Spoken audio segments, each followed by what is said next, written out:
Okay, तो देखो first point क्या कह रहा है यहाँ पे, हीट जो है वो वर्क में कन्वर्ट हो सकती है, लेकिन क्या 100%? नहीं। अगर 10 जूल हीट है, क्या वो 10 जूल वर्क में कन्वर्ट हो सकती है? बिल्कुल नहीं। लेकिन अगर 10 जूल वर्क है तो वो 10 जूल हीट में कन्वर्ट हो सकती है। यानी 100% कन्वर्जन जो है हीट से वर्क में वो पॉसिबल नहीं है, बट वर्क से हीट 100% कन्वर्ट हो सकती है। करेक्ट। नेक्स्ट पॉइंट देखो, heat it is a form of energy. देखो, हीट एनर्जी का ही एक रूप है, एनर्जी का ही एक फॉर्म है। पुराने जमाने में हीट को एनर्जी नहीं मानते थे, पुराने जमाने में हीट को फ्लूइड मानते थे। समझ में आया? तो चूंकि ये एनर्जी का ही एक रूप है, इसलिए इसकी एसआई यूनिट वही होगी जो एनर्जी की होती है। एनर्जी की एसआई यूनिट क्या है? जूल। तो हीट की भी एसआई यूनिट क्या हो जाएगी? जूल। लेकिन वाइडली एक्सेप्टेड यूनिट क्या है हीट की? कैलोरी। और 1 कैलोरी इक्वल टू 4.2 जूल होती है, और 1 जूल इक्वल टू 0.24 कैलोरी होती है। ये याद रखिएगा, 1 जूल इक्वल टू 10⁻⁷ अर्ग भी होता है, और अर्ग क्या है? एनर्जी की सीजीएस यूनिट है। ओके, सिमिलरली 1 अर्ग इक्वल टू 10⁻⁻7 जूल होती है। तो अब ये पॉइंट देखो, ऑलवेज इन ट्रांजिट, इसका मतलब क्या है? देखो, जैसे यहाँ पे हमारे पास एक हॉट बॉडी है ना। देखो, ये हॉट बॉडी है और इसकी टेम्परेचर कितनी है? TH। ये एक कोल्ड बॉडी है, इसकी टेम्परेचर कितनी होगी? TC। इन दोनों बॉडी को एक मेटल वायर से कनेक्ट कर दिया या मेटल प्लेट से कनेक्ट कर दिया। तो हीट ट्रांसफर कहाँ से कहाँ होती है? ऑलवेज हॉट बॉडी से कोल्ड बॉडी तक। कब तक ट्रांसफर होगी? जब तक दोनों एक टेम्परेचर पे ना आ जाए, है ना। जैसे ही दोनों एक टेम्परेचर पर आ जाएंगे, हीट ट्रांसफर होना बंद हो जाएगा। तो हीट की एग्जिस्टेंस तभी तक है जब दोनों बॉडी के बीच में टेम्परेचर डिफरेंस है। जैसे ही दोनों बॉडी सेम टेम्परेचर पे आ जाएंगे तो हीट की एग्जिस्टेंस खत्म हो जाएगी। मतलब हीट तभी तक होगी जब तक वो हायर टेम्परेचर से लोअर टेम्परेचर बॉडी तक फ्लो कर रही है, यानी जब तक वो ट्रांजिट में है। जैसे ही दूसरी बॉडी में वो गई, हीट एनर्जी किस में कन्वर्ट हो जाती है? उस बॉडी की इंटरनल एनर्जी में। करेक्ट। तो अगर आप एक बॉडी को हीट दे रहे हो, ठीक है, तो वो बॉडी क्या करेगी? हीट जो अब एब्जॉर्ब करेगी उसको कन्वर्ट कर देगी अपने इंटरनल एनर्जी में। ओके। तो कभी भी ये कहना गलत होगा हीट ऑफ अ बॉडी या हीट इन अ बॉडी। नहीं, किसी भी बॉडी के पास हीट नहीं होता या किसी भी बॉडी में हीट नहीं होता। हीट हमेशा एक बॉडी से दूसरे बॉडी में फ्लो करती है। जब तक वो फ्लो कर रही होती है तभी तक हीट एग्जिस्ट करती है। फ्लो करना बंद किया, हीट की एग्जिस्टेंस खत्म। इसलिए कहते हैं heat always remains in transit, है ना। हमेशा चलता ही रहता है, रास्ते में ही रहता है। ओके। अब हीट क्या है? एनर्जी का फॉर्म है, इसलिए जो हीट की डायमेंशनल फॉर्मूला होगा वो एनर्जी का डायमेंशनल फॉर्मूला होगा। और वो एनर्जी की डायमेंशनल फॉर्मूला क्या होती है? ml² T⁻⁻²। इसलिए हीट की भी डायमेंशनल फॉर्मूला यही होगी। इसको रब कर रहा हूं। तो हमने ये भी देख लिया है। यहाँ देखो, ये बॉडी क्या है? हायर टेम्परेचर पे है, इसलिए इसको क्या लिखा है? TH। यहाँ क्या है? स्लाइटली लेस टेम्परेचर पे है या लेस टेम्परेचर पे, तो इसको क्या लिखा? TC। हीट कहाँ से कहाँ ट्रांसफर हो रही है? हायर टेम्परेचर बॉडी से लोअर टेम्परेचर बॉडी, मतलब हॉट बॉडी से कोल्ड बॉडी की तरफ, है ना। हीट की फ्लो कहाँ से कहाँ होती है? Always from hot body to cold body. Okay. अब यहाँ पे देखो, जब दोनों बॉडी का टेम्परेचर सेम हो जाए तो हम क्या कहेंगे? दोनों बॉडी थर्मल इक्विलिब्रियम अटेन कर ली है, यानी अब बैलेंस क्रिएट हो चुका है। अब हीट फ्लो नहीं होगी क्योंकि टेम्परेचर डिफरेंस नहीं है। कब थर्मल इक्विलिब्रियम होता है? जब दोनों बॉडी के बीच जो टेम्परेचर डिफरेंस है वो जीरो हो, है ना। जब टेम्परेचर डिफरेंस जीरो होगी तो उस केस को, उस कंडीशंस को हम लोग किससे बताएंगे? थर्मल इक्विलिब्रियम से। अब आपसे सवाल पूछा जाएगा, अगर एक बॉडी कांस्टेंट टेम्परेचर पे है तो क्या हीट ट्रांसफर हो सकती है? तो इसका जवाब होगा हाँ। एग्जाम्पल देखो, आइस, हमारे पास एक आइस क्यूब है, ओके। इसको रेफ्रिजरेटर से निकाला और नॉर्मल एटमॉस्फेयर में लाके छोड़ दिया तो क्या होती है? आइस मेल्ट होना स्टार्ट हो जाती है ना। ओके, तो जब आप टेम्परेचर मेजर करोगे ना, तो आइस जब मेल्ट हो रही होती है तो 0 डिग्री सेल्सियस ही दिखाएगी, है ना। जब तक कि पूरी की पूरी आइस मेल्ट ना हो जाए तब तक क्या होगी? टेम्परेचर 0 डिग्री सेल्सियस होगी।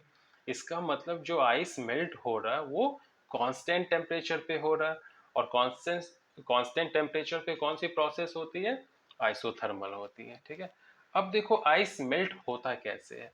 एटमॉस्फेयर से आइस क्या करती है? हीट रिसीव करती है ना। एटमॉस्फेयर पे से आइस क्या कर रही है? हीट रिसीव कर रही है। लेकिन ये हीट क्या कर रही है? इसकी टेम्परेचर को इंक्रीज नहीं कर रही है। ये जो आइस है इसकी टेम्परेचर को इंक्रीज नहीं कर रही, बल्कि इसकी फेज को चेंज कर रही है। ये सॉलिड से किस में कन्वर्ट हो रहा? लिक्विड में। तो जब भी एक बॉडी हीट एब्जॉर्ब करती है, या तो उसकी क्या होती है? टेम्परेचर इंक्रीज होती है, या उस बॉडी की फेज में चेंजेस आते हैं। दूसरा एग्जांपल देखते हैं। यहाँ पे एक कंटेनर है, कंटेनर के नीचे समझो आप हीट सप्लाई कर रहे हो, फायर लगाए हुए हो और इसमें वाटर है, ओके।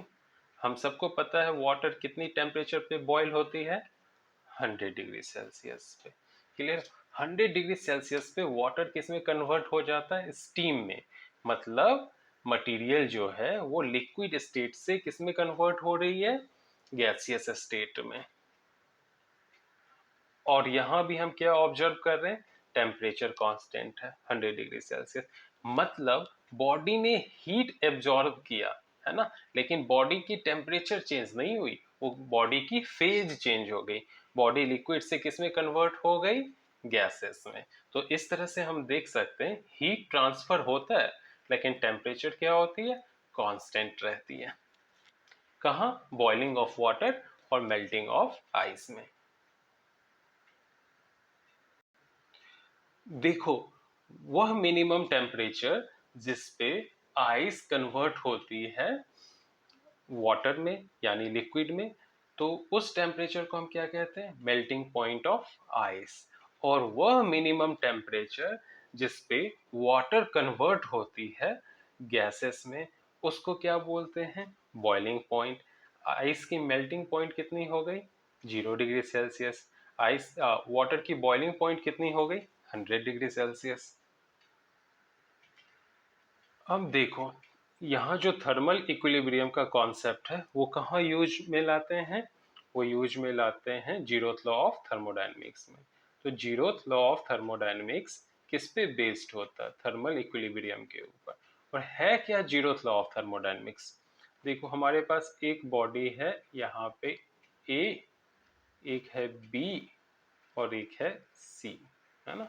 समझो ए और बी जो हैं वो थर्मल इक्विलिब्रियम में है, ओके। मैं फिर से एक मिनट।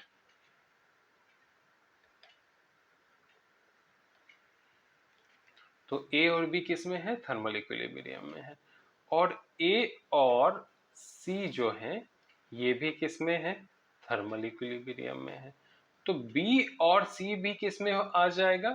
थर्मल इक्विलिब्रियम में, ओके। तो क्या कह रहा है? दो बॉडी यहाँ पे ए और बी थर्मल इक्विलिब्रियम में हो, दो अन्य बॉडी ए और सी थर्मल इक्विलिब्रियम में हो, तो बी और सी भी क्या हो जाएंगे? थर्मल इक्विलिब्रियम में। इसी को क्या बोलते हैं? जीरोथ लॉ ऑफ थर्मोडायनेमिक्स, है ना। यहाँ पे डिफाइन कैसे करेंगे जीरोथ लॉ ऑफ थर्मोडायनेमिक्स को? अगर दो सिस्टम्स एक दूसरे के साथ थर्मल इक्विलिब्रियम में हो एक तीसरे सिस्टम के साथ, तो तीनों की तीनों सिस्टम क्या हो जाएगी, थर्मल इक्विलिब्रियम में हो जाएगी। यहां देखें, ये क्या है, जीरोथ लॉ ऑफ थर्मोडायनेमिक्स क्या कह रहा, if two systems are each in thermal equilibrium with a third systems, है ना, दो सिस्टम जो कि एक तीसरे सिस्टम के साथ थर्मल इक्विलिब्रियम में, तो हम दो सिस्टम किसको कंसीडर करते हैं, ए और सी को, और तीसरा सिस्टम क्या है, बी। तो देखो ए भी किसके साथ थर्मल इक्विलिब्रियम में है, बी के साथ, और बी भी किसके साथ थर्मल इक्विलिब्रियम में, सी के साथ। तो सी और ए दोनों किसके साथ थर्मल इक्विलिब्रियम में है, बी। तो इसका मतलब क्या हो जाएगा, ए और सी भी क्या होंगे, थर्मल इक्विलिब्रियम में।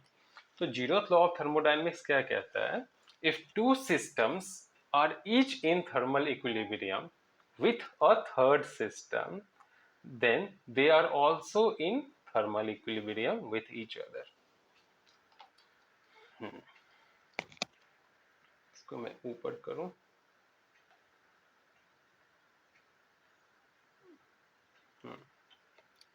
अब यहाँ पे टेम्परेचर पे आते हैं। टेम्परेचर क्या है, टेम्परेचर बेसिकली मेजर करता है degree of hotness and coldness of a body, है ना, it measures degree of hotness and coldness of a body, है ना। टेम्परेचर एक मेजरेबल क्वांटिटी है और इसकी एसआई यूनिट क्या है, केल्विन। हालांकि डिग्री सेल्सियस वाइडली यूज में लेके आते हैं, है ना। केल्विन को किससे रिप्रेजेंट करते हैं, के से, okay. 0 degree Celsius equal to कितनी केल्विन होती है, 273.15, और वाइडली हम लोग यूज करते हैं 273 केल्विन, ओके। 0.15 भी डालनी होती है कभी कभी। यहाँ आते हैं नेक्स्ट, थर्मोकपल। थर्मोकपल क्या है, थर्मोकपल एक डिवाइस है जो कि हीट एनर्जी को कन्वर्ट करती है इलेक्ट्रिकल एनर्जी में। मैं फिर से रिपीट करूंगा, थर्मोकपल क्या है, एक डिवाइस है जो हीट एनर्जी को कन्वर्ट किस में करती है, इलेक्ट्रिकल एनर्जी में। थर्मोमीटर क्या है, थर्मोमीटर एक डिवाइस है जो कि एक बॉडी का टेम्परेचर मेजर करके बताता है, और वर्क किस पे करता है, थर्मोमीटर वर्क करता है जीरोथ लॉ ऑफ थर्मोडायनेमिक्स के ऊपर, ओके। अब हम आते हैं इंटरनल एनर्जी के ऊपर, ओके। तो यहाँ मैं इंटरनल एनर्जी डील करता हूँ, internal energy of a body. देखो ये एक सॉलिड बॉडी है ना, यहाँ इस कंटेनर में एक लिक्विड रखा हुआ है, समझो वाटर है, और इस कंटेनर में गैस रखे हुए हैं, है ना, और यहाँ सॉलिड्स के मॉलिक्यूल्स या एटम्स अरेंज्ड हैं। सबके एक एक मॉलिक्यूल्स को कंसीडर करो, इसके एक मॉलिक्यूल्स या एटम्स को बाहर निकालो, इसके एक मॉलिक्यूल्स वाटर के एक मॉलिक्यूल्स या एटम्स को बाहर निकालो, और गैस के। तो सॉलिड का एक निकाला, लिक्विड का एक निकाला, और गैस का एक निकाला। तो सबसे ज्यादा मूवमेंट किस में होती है, गैस में। गैस के जो एटम्स या मॉलिक्यूल्स होते हैं वो क्या होते हैं, फ्रीली मूव कर रहे होते हैं, है ना, उनकी स्पीड भी ज्यादा होती है। उसके बाद किसकी स्पीड होती है, वाटर की, और सबसे कम किसकी होती है, सॉलिड की, ओके। तो सबसे ज्यादा जो काइनेटिक एनर्जी होगा किसके पास होगा, गैस के पास, है ना। तो मैं 3 एरो से ऊपर लिखता हूँ। उसके बाद किसके पास होगा, काइनेटिक एनर्जी लिक्विड के पास, और देन सॉलिड के पास। Clear, good. तो गैस के पास अगर खास करके आइडियल गैस हो तो उनके एटम्स या मॉलिक्यूल्स के बीच में क्या होते हैं, इंटर एटॉमिक फोर्स या इंटर मॉलिक्यूलर फोर्स ना के बराबर होती है। इसलिए गैस के जो मॉलिक्यूल्स या एटम्स होते हैं उनके अंदर पोटेंशियल एनर्जी नाम मात्र का ही होता है, ना के बराबर ही होता है ना, नेग्लिजिबल अमाउंट में होता है। तो गैस के एक मॉलिक्यूल्स की एनर्जी काइनेटिक एनर्जी होगी, कुछ तो होगी, है ना। उसी तरह गैस में जितनी मॉलिक्यूल्स हैं उसके पास काइनेटिक एनर्जी होगी, है ना, अपनी अपनी।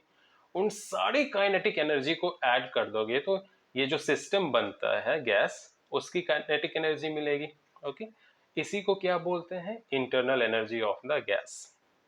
ओके, मैं फिर से बोलता हूँ, देखो इमेजिन करो गैस को, गैस का एक सैंपल इमेजिन करो, उसके सारे अलग अलग मॉलिक्यूल्स या एटम्स को इमेजिन करो।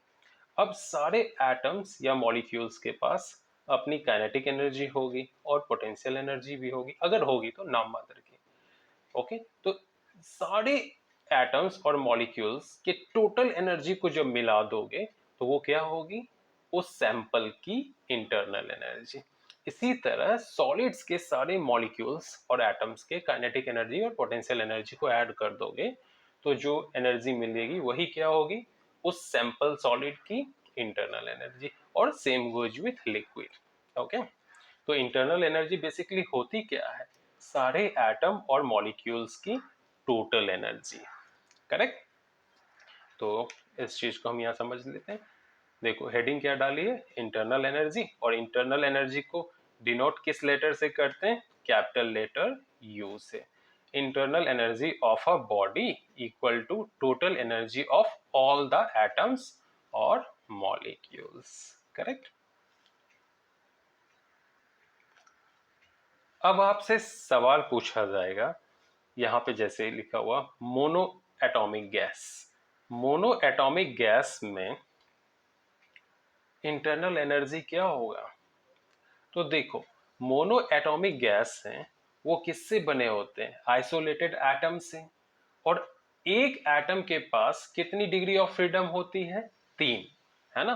तो एक एटम के पास कौन सी काइनेटिक एनर्जी होगी, ओनली ट्रांसलेशनल काइनेटिक एनर्जी, है ना। तो मोनो एटॉमिक गैस के जो एटम्स हैं उनके पास कौन सी काइनेटिक एनर्जी होगी, ओनली ट्रांसलेशनल काइनेटिक एनर्जी। मतलब डिग्री ऑफ फ्रीडम उनके पास कितनी हो गई, 3। ओके, तो आपसे ये पूछा जाएगा मोनो एटॉमिक गैस की इंटरनल एनर्जी एक्चुअली है क्या, तो आप बोलोगे मोनो एटॉमिक गैस में जितने एटम्स होती हैं उनकी ट्रांसलेशनल काइनेटिक एनर्जी को ही उनकी इंटरनल एनर्जी बोलते हैं। सिमिलरली यहां देखो पॉलीएटॉमिक गैस में, एक सेकेंड, हाँ, पॉलीएटॉमिक गैस में जो उनकी इंटरनल एनर्जी होगी वो translational kinetic energy, rotational kinetic energy और वाइब्रेशनल काइनेटिक एनर्जी की सम होगी, है ना। जितने भी मॉलिक्यूल्स हैं उन सब की translational kinetic energy, rotational kinetic energy और वाइब्रेशनल काइनेटिक एनर्जी की सम होगी। मोनो एटॉमिक गैस के, मोनो एटॉमिक गैस और पॉलीएटॉमिक गैस एक दूसरे से डिफर कैसे करते हैं। तो जो पॉलीएटॉमिक गैस होती है उसकी एक मॉलिक्यूल दो या दो से ज्यादा एटम से मिलकर बनी होती है, जबकि मोनो एटॉमिक गैस सिर्फ आइसोलेटेड एटम से मिलकर बने होते हैं। एग्जाम्पल क्या है मोनो एटॉमिक गैस के, मोनो एटॉमिक गैस के एग्जाम्पल्स हो गए सारी की सारी नोबल गैस या इनर्ट गैस, जैसे आपकी helium, neon, argon, krypton. And polyatomic gas carbon dioxide, nitrogen dioxide likewise. अब हम डील करेंगे थर्मोडायनेमिक सिस्टम को। तो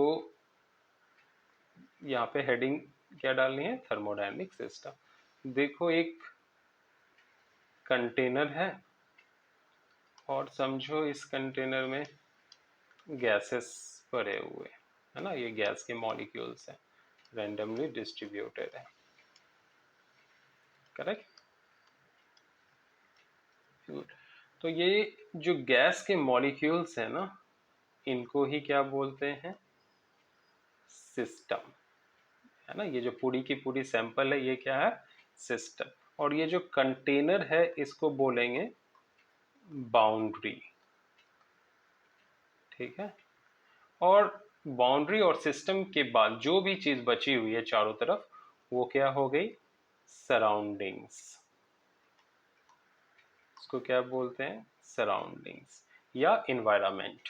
तो देखो यहाँ पे ये क्या है, बाउंड्री, यहाँ हो गई सिस्टम, और ये इन्वायरमेंट या सराउंडिंग्स। करेक्ट। इस दूसरे फिगर में क्या डिफरेंट है पहले फिगर से? देखो पहली जो फिगर है उसमें वॉल्यूम क्या है, कांस्टेंट है, फिक्स्ड है, क्लोज्ड कंटेनर है। दूसरी जो फिगर है उसमें यहाँ पे एक सिलेंडर है, ओके, और यहाँ एक पिस्टन लगी हुई है। तो ये जो है अपनी वॉल्यूम इंक्रीज और डिक्रीज की जा सकती है, यानी यहाँ जो सिस्टम है उसकी कैपेसिटी इंक्रीज और डिक्रीज की जा सकती है। ओके, तो इसकी वॉल्यूम इंक्रीज कैसे होगी, यानी इसकी वॉल्यूम तभी इंक्रीज होगी ना जब गैस प्रेशर लगाई पिस्टन के ऊपर, और ये पिस्टन जो हो बाहर की तरफ मूव करे, है ना। मैं थोड़ा सा और, एक सेकेंड, इरेजर किधर है?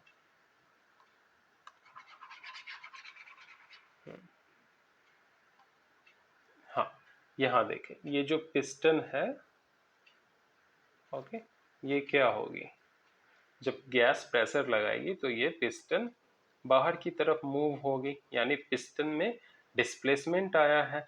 तो क्या कहेंगे हम इस केस को, कहेंगे work done by the system. Okay, और जब हम बाहर से पिस्टन के ऊपर प्रेशर लगाएं, यानी एक्सटर्नल चीज बाहर से प्रेशर लगाए पिस्टन के ऊपर और पिस्टन अंदर की तरफ चली जाए, तो वॉल्यूम क्या होगा, कम होगा। उस केस में हम क्या कहेंगे, work done on the system. मैं थोड़ा और क्लियर बना देता हूँ। जैसे समझो ये सिलेंडर है और अभी जो है ना पिस्टन यहाँ है और इसके अंदर क्या है, गैस है। अब यहाँ से आप प्रेशर एक्सर्ट करोगे पिस्टन के ऊपर, तो पिस्टन क्या होगी, अंदर की तरफ शिफ्ट हो जाएगी। समझो यहाँ चली आई, तो ये कितनी डिस्टेंस अंदर गई, dx। क्लियर। और ये वॉल्यूम क्या हो गया, इतनी सी वॉल्यूम, इसको मैं सेट कर रहा हूँ, वो कम हो जाएगी। तो इसको हम क्या बोलेंगे, work done on the system. और जब सिस्टम के ऊपर वर्क होता है, work done on the system, तब वर्क नेगेटिव होती है क्योंकि वॉल्यूम कम हो रहा है। और जब गैस वर्क करती है, जब सिस्टम वर्क करती है पिस्टन के ऊपर, यानी work done by the system, उस केस में क्या होगा, ये पिस्टन बाहर की तरफ मूव करेगी। समझो यहाँ आ गई, तो वॉल्यूम क्या हो गई, इंक्रीज कर गई, है ना। तो उसको हम कहते हैं पॉजिटिव वर्क। ओके, जब गैस वर्क करेगी तो क्या होगा, पॉजिटिव वर्क, और जब गैस के ऊपर वर्क होगा तो क्या होगा, वो नेगेटिव वर्क। अब आपसे सवाल हो सकता है, क्या सिस्टम हीट को एक्सचेंज कर सकती है? हाँ, सिस्टम हीट को एक्सचेंज कर सकती है। जब आप चाय बनाते हो तो क्या करते हो, बर्तन में, सॉसपेन में क्या करते हो आप, वाटर वगैरह डालते हो, केटली में वाटर डालते हो और उसको बर्नर के ऊपर डालते हो। तो वो क्या करती है, बाहर से हीट को एब्जॉर्ब करती है ना। और फिर जब आप चाय को बाहर रख दो तो उसके अंदर से क्या होती है, हीट स्केप कर जाती है, एटमॉस्फेयर को चली जाती है। मतलब यहाँ हम क्या देख रहे हैं, जो वाटर है वो हीट एब्जॉर्ब भी कर रही है, चाय जो है हीट एब्जॉर्ब भी कर रही है और हीट एटमॉस्फेयर को ट्रांसफर भी कर रही है, एमिट भी कर रही है। यानी सिस्टम से हीट एक्सचेंज हो सकता है, जरूरी नहीं है कि होगा ही, हो सकता है। क्लियर। तो सिस्टम समझ में आया। सिस्टम में हमने क्या ऑब्जर्व किया, system basically group of particles, group of molecules, group of objects होती है ना। और वो क्या कर सकती है, हीट को एक्सचेंज कर सकती है। क्लियर। तो इसकी डेफिनेशंस क्या हो जाएगी, अ ग्रुप ऑफ ऑब्जेक्ट्स, यहां देखो, a group of objects that can form a unit which may have ability to exchange energy with the surrounding। ठीक है। तो सिस्टम क्या है, एक ऑब्जेक्ट्स का ग्रुप है और जो कि एक यूनिट फॉर्म करती है और इसके अंदर एबिलिटी होती है कि वो एक्सचेंज कर सके एटमॉस्फेयर के साथ हीट को। अब आते हैं थर्मोडायनेमिक सिस्टम के टाइप्स, यानी टाइप्स ऑफ थर्मोडायनेमिक सिस्टम। तो कितने टाइप्स होते हैं? 3। ओपन सिस्टम, क्लोज्ड सिस्टम और आइसोलेटेड सिस्टम। ओपन सिस्टम में क्या हो रही है, जैसे खुली बर्तन है और उसको आप हीट कर रहे हो, उसमें पानी डाल के हीट कर रहे हो, तो क्या होगा, हीट ट्रांसफर होगी यहाँ उस बर्तन के साथ, और मॉलिक्यूल्स ऑफ वाटर भी ट्रांसफर होंगे वेपर के फॉर्म में। ठीक है, तो यहाँ देखो इससे क्या निकल रही है, हीट भी निकल रही है और मटेरियल्स भी निकल रही है ना। तो इसको हम क्या बोलेंगे, ओपन सिस्टम। क्लोज सिस्टम क्या होता है, अगर उसी पतीला को अगर आप ढक दो, उसी बर्तन को आप ढक दो, तो क्या होता है, सिर्फ हीट जो है वो एटमॉस्फेयर में जाता है सिस्टम से, लेकिन सिस्टम्स की मटेरियल जो है वो एटमॉस्फेयर में नहीं जाती है ना। इसको क्या बोलेंगे, क्लोज्ड सिस्टम। आइसोलेटेड सिस्टम देखो क्या होती है, आइसोलेटेड सिस्टम में जो है ना ही हीट जाएगी एटमॉस्फेयर में और ना ही मटेरियल जो है एस्केप करेगा एटमॉस्फेयर में, यानी दोनों की दोनों कांस्टेंट बने रहेंगे।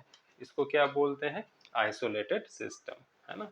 हम जानते हैं जब एडियाबेटिक वॉल हो और उसके अंदर कोई मटेरियल्स हो, एक सिस्टम हो, तो क्या होता है, हीट एक्सचेंज नहीं होता है। ये कौन सी सिस्टम का एग्जाम्पल है, आइसोलेटेड सिस्टम का।